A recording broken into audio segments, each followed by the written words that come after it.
Fala aí, galera, tudo bem com vocês? Vamos aqui falar sobre dois livros que eu li. São As Bruxas da Noite, da Ritana Armeni, e Um Quarto Só Seu, da Virginia Woolf.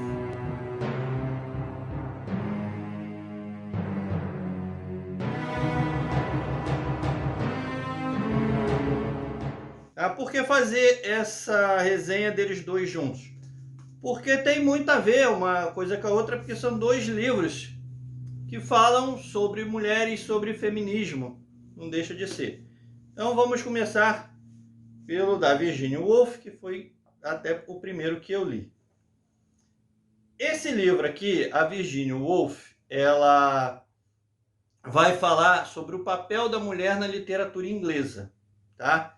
Então ela começa a discorrer por que a mulher só foi aparecer como autora na Inglaterra no século XVIII, tá? E por que ela era, até quando esse livro foi publicado, se não me engano, 1928, tá? Foi 1928 mesmo. A tradução desse livro é da Júlia Romeu, tá? 1928, por que ela tinha pouco espaço?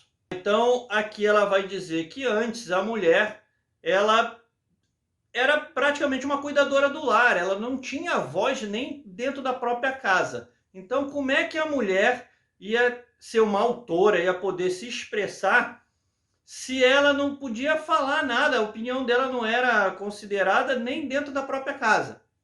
Tá? Existiam exceções, mas eram bem exceções mesmo. E outra coisa também que ela cita, e daí vem o nome, o título, né, Um Quarto Só Seu, é que ela não tinha privacidade dentro da própria casa. Então, assim, se chegasse uma visita, uma coisa, ela estava exposta ali, porque ela tinha que ficar na sala, né? Mesmo com o marido e as crianças ou a família, se ela não fosse casada ainda, ela não tinha privacidade para escrever. E a sociedade era completamente misógina. Uma mulher escrevendo, em vez de estar fazendo um bordado, em vez de estar cuidando da casa, era visto com maus olhos. E aí isso começou a mudar ao longo do tempo, e ela chega aqui em 1928 e diz que já em 1928 a mulher já tinha mais voz, mas que foi uma luta bem longa sequer para a mulher conseguir ser publicada com o nome dela. Porque, para quem não sabe, as próprias irmãs Brontë, que hoje em dia são famosas e tudo, elas tiveram que publicar com pseudônimo de homem. Porque eles achavam que ninguém ia comprar livro escrito por mulher, que era um absurdo uma mulher escrever um livro. Então tinha essas coisas. Tanto que a primeira escritora publicada na Inglaterra é conhecida até hoje por um nome masculino, que é George Eliot. Por quê? Porque ela não poderia publicar com o nome dela. Então ela levanta questões extremamente importantes e relevantes nesse livro aqui. E se você gosta sobre o assunto, sobre feminismo, aconselho que leia, porque é uma visão que ela é da Inglaterra, mas pode ser extrapolada tranquilamente para outras sociedades e outras épocas até, e principalmente na nossa, que consegue, por ser latina, ainda é mais machista e misógina até do que a sociedade anglo-saxã. Não que seja tão diferente assim, mas o latino tem mais aquela coisa ainda de machão do que o pessoal do norte, tá? Da Europa, que eu tô falando. E aí, no final, tem 3 ensaiozinhos sobre escritoras, sobre as Brontë, sobre a George Eliot e sobre a Jane Austen, que também são bem interessantes também, que vale a pena ser lido, tá?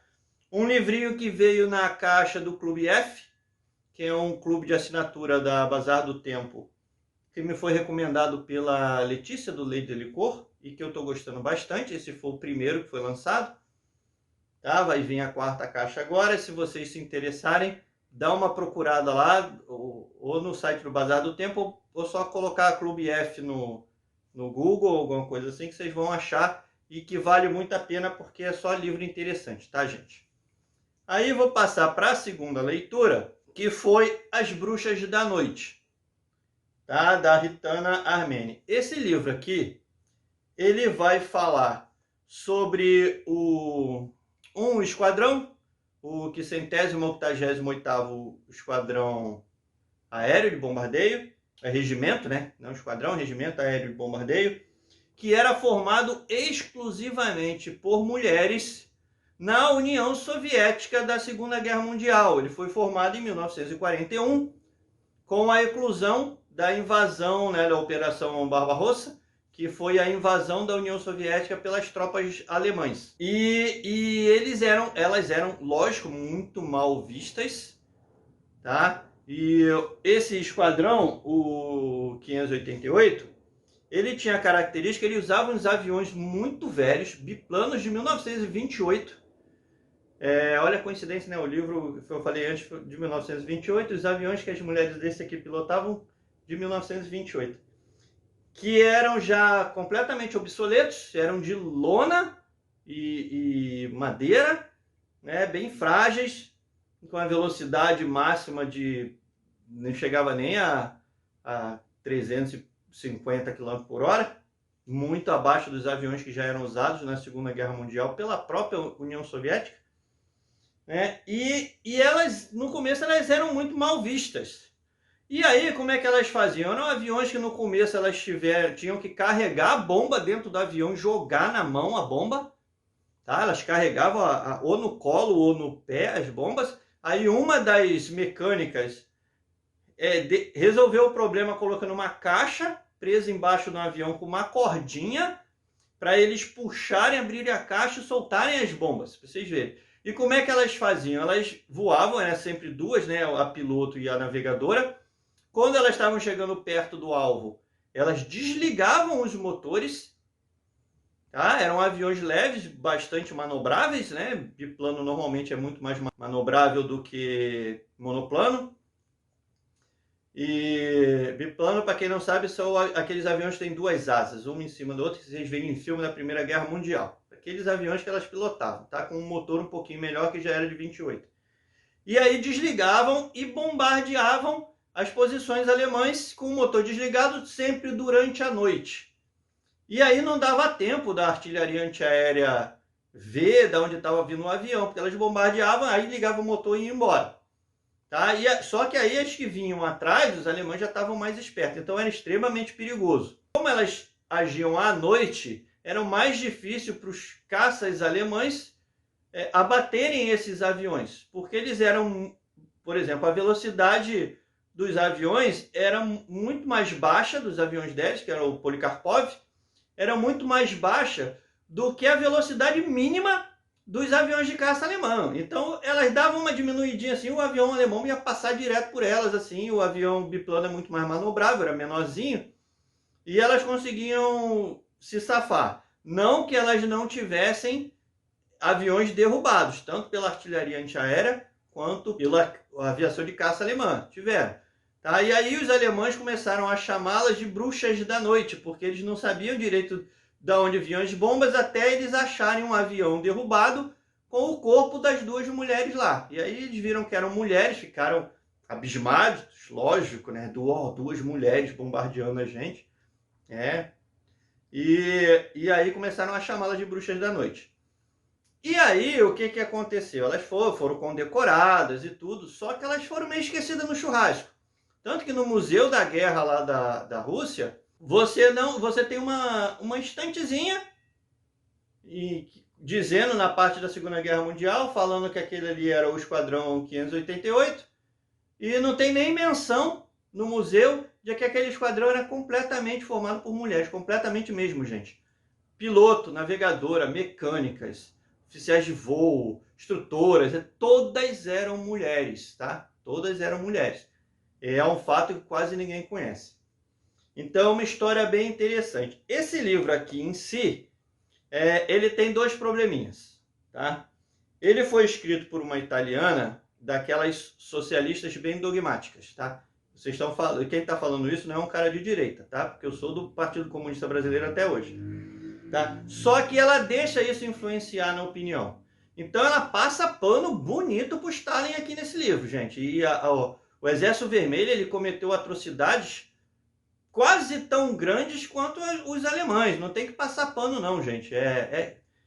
O Stalin era bem ruim também, assim. Não era bonzinho, não, tá? É claro que não podia comparar o regime da União Soviética ao regime nazista. Não existiu, assim, uma perseguição tão direcionada quanto a que existiu na Alemanha nazista.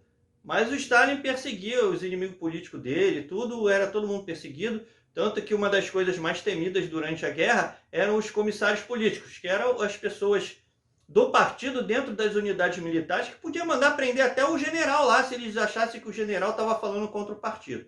Era meio nesse estilo aí, gente. E o outro é que ela comete várias incorreções históricas militares nesse livro aqui. Ela toca muito no...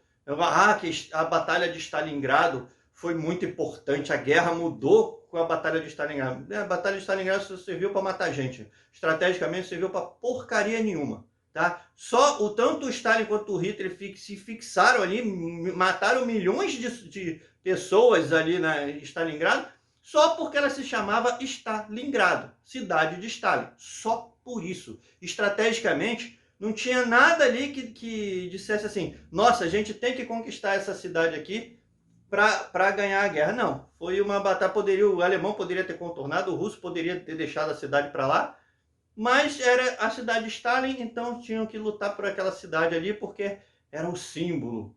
É coisa de maluco genocida mesmo, gente. Não tenta entender não, tá? Então fica aí a recomendação para vocês, tirando esses dois pontos negativos do livro. O livro é bem interessante, é uma história que pouca gente conhece, de mulheres sensacionais, tá? E as operações dela foram importantes para a guerra, sim.